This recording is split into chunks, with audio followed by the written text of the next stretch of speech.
Well, before we bring it on, I want to remind you, you can see a web-exclusive interview with Miss Virginia, Michaela Sigmund. Check it out, facebook.com/700club. Ready for a question? All right, let's lay it on me. This is the viewer who says, Dear Pat, I work for a small, privately owned family business, and when I first started this job several years ago, I found it was a fun job. Now I find it's getting out of control. I've not had a raise in 3 years. Their business is a mess. I can't apply anywhere else because my boss knows everyone in our small town.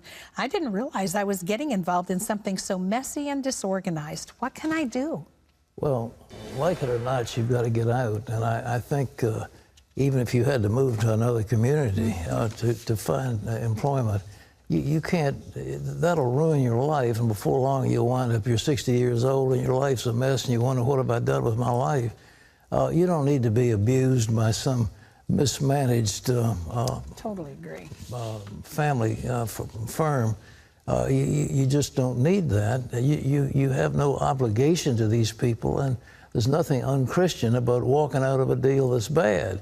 But the usual advice is before you jump ship, make sure you got another ship to jump to. You know? Wise counsel. Right, okay, this is James who says, my wife and I made a dumb choice and bought a truck we shouldn't have after I retired from the military. We've since paid it off and are in a much better financial situation, but the truck's gotten a little older and needed repairs.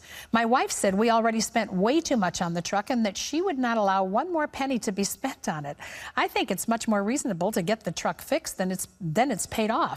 She wouldn't budge, so I took out a $3,600 loan in my name without telling her to get the truck fixed. She found out and is now really angry. I don't know what to do.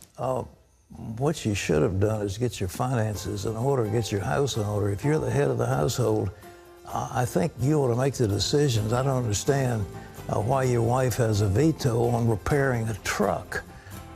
You know, that should be your decision, and, you know, if you're the head of the household, you make the decision. I don't know what else to do. Well, we'll leave you with today's Power Minute from Galatians. Let us not become weary in well-doing, for at the proper time we will reap a harvest if we do not give up.